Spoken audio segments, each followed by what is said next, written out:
Glória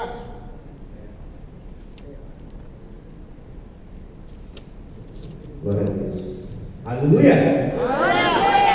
Bonitão. Amém. Meu nome é Davi Elias Campos Greco, sou da turma ministerial, quarto período manhã. Meu tipo de sermão é textual. Meu público-alvo são vocês, seminaristas. O meu tema é posicionamentos corretos para viver um milagre. O título é Os Bastidores de um Milagre. O texto base está em 2 Reis, capítulo 4, versículo 3 e 4. E a epícope do texto diz assim: Então disse Eliseu: Vá pedir emprestadas vasilhas a todos os vizinhos, mas peça muitas. Depois, entre em sua casa com seus filhos e feche a porta. Derrame daquele azeite em cada vasilha e vá separando as que você for enchendo. Por toda a Bíblia, nós lemos histórias que nos arrepiam, não é verdade? Histórias de pessoas comuns, mas que viveram o extraordinário na presença de Deus. Fatos incríveis, fatos esses como, por exemplo, o mar se abrindo e uma nação inteira passando a pés enxutos, a lepra desaparecendo do corpo, do corpo de quem já não tinha mais esperança, coxos e paralíticos se levantando e andando, cegos enxergando novamente, mortos voltando à vida, pão e peixe se multiplicando diante de multidões famintas. É algo que para os nossos olhos pode parecer impossível, inimaginável, mas que para Deus tudo é muito simples. É como um estralar de dedos, e que quando nós tentamos dar nome a isso, só nos vem uma palavra na nossa mente: milagre. Uau. Meu Deus. Eu quero te fazer uma pergunta.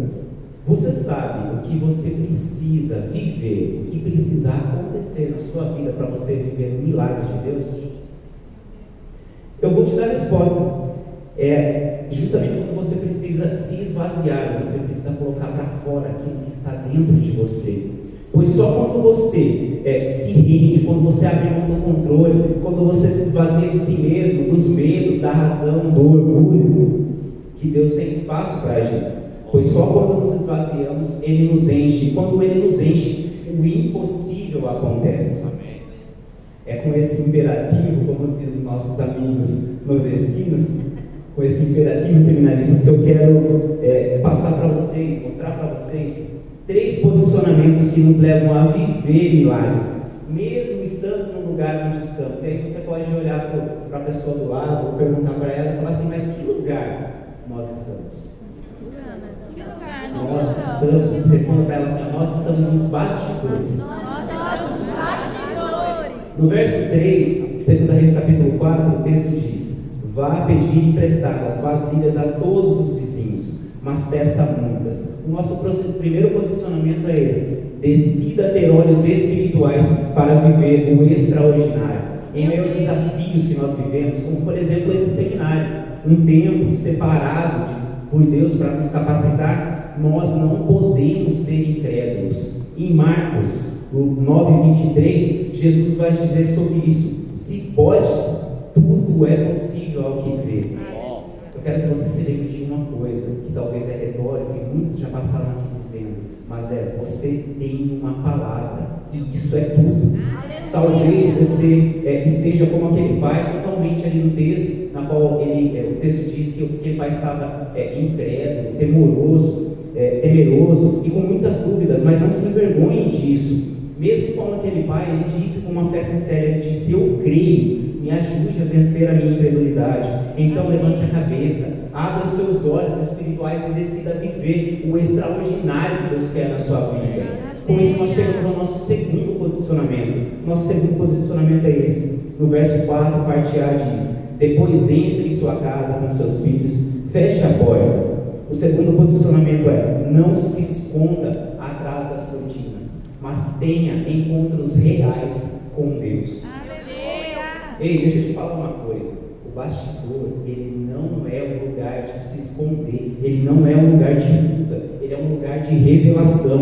Em 1 Reis capítulo 19, no versículo 11, lemos sobre Elias, um homem de Deus, que mesmo com medo, exausto, ali cheio de dúvidas, resolveu se esconder numa caverna. Mas mesmo ali, ele teve um encontro com Deus, na qual Deus nos chamou, dizendo, o texto diz, saia e fique no monte, na presença do Senhor, pois o Senhor vai passar. Elias não encontrou o Senhor num vento forte, ele não encontrou num terremoto, ele não encontrou no meio do fogo, mas ele encontrou Deus numa voz mansa e suave. Foi no silêncio de um bastidor que ele ouviu o Deus que nunca deixou de estar com ele. A palavra nos lembra que o Senhor está conosco o tempo todo, seja no nosso trabalho, seja nos nossos afazeres de casa, seja debaixo de uma árvore, comendo, dormindo, não importa, o Senhor está presente, Ele está conosco. Por isso eu quero dizer para você, não se esconda, se exponha, se entregue. Mais do que uma resposta imediata, o que basta para nós é a presença do Senhor. E nós chegamos ao nosso terceiro posicionamento.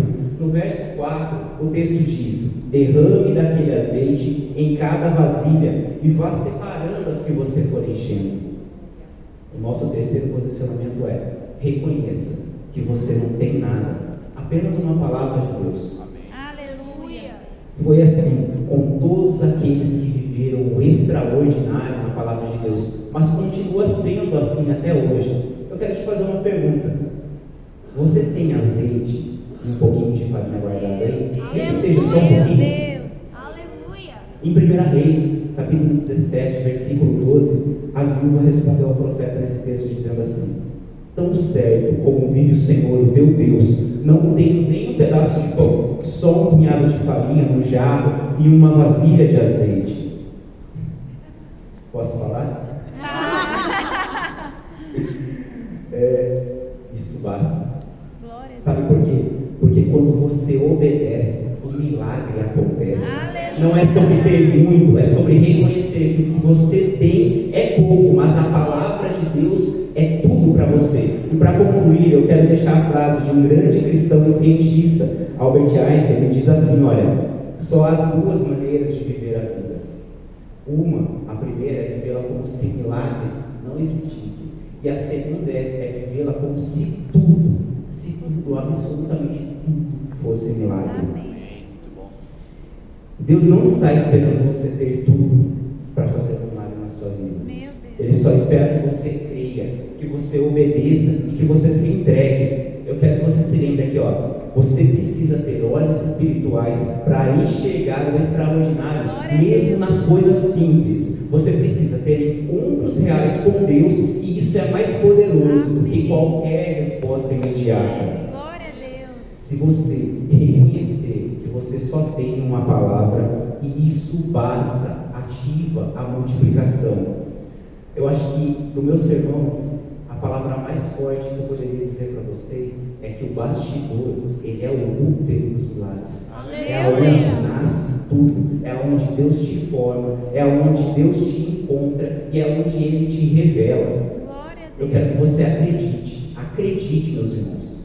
Portas vão se abrir, vazias se encherão e você será surpreendido. Não porque você tinha muito, mas porque você confiou naquele que tudo pode. Nesse período de 2 anos, eu recebi muitas vazias dos nossos pastores, mestres, profetas, mas para mim se tornaram vazias. Sabe por quê?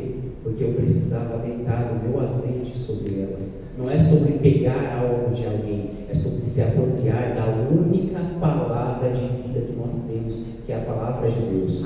Eu tive encontros reais com Ele e continuo tendo. Descobri quem Ele é, descobri um pouco do seu caráter e algumas de suas características, mas eu também descobri o que eu sou nele, ou quem eu sou nele. E aqui, para terminar essa letra, eu queria concluir dizendo para você, só um pouquinho, que eu tenho uma folha imensa sobre isso relatado, na qual o Senhor foi falando quem sou eu, e eu gostaria de compartilhar com você quem você é. A palavra de Deus diz, você é filha de Deus, príncipe deste mundo, justificado, perdoado, transformado, separado. Você é amigo de Deus, você é sarado por Ele, imagem de Deus, servo, você é sacerdote de Deus Altíssimo, profeta, você é sal da terra, você é luz do mundo, que alcançou misericórdia, um sentinela, uma atalaia, vigia, ungido de Deus, você é discípulo, amador, um escolhido, resgatado, feito de propósito, tesouro particular. Nós somos obra-prima da criação dele. Nós somos mártires de Cristo. E não só decidimos morrer por ele, mas nós decidimos gastar a nossa vida para ele. Eu quero dizer para você, saia daqui hoje e decida receber todas as mensagens que estão aqui como vasilhas vazias e deite azeite sobre elas. As pessoas estão aguardando o seu derramar.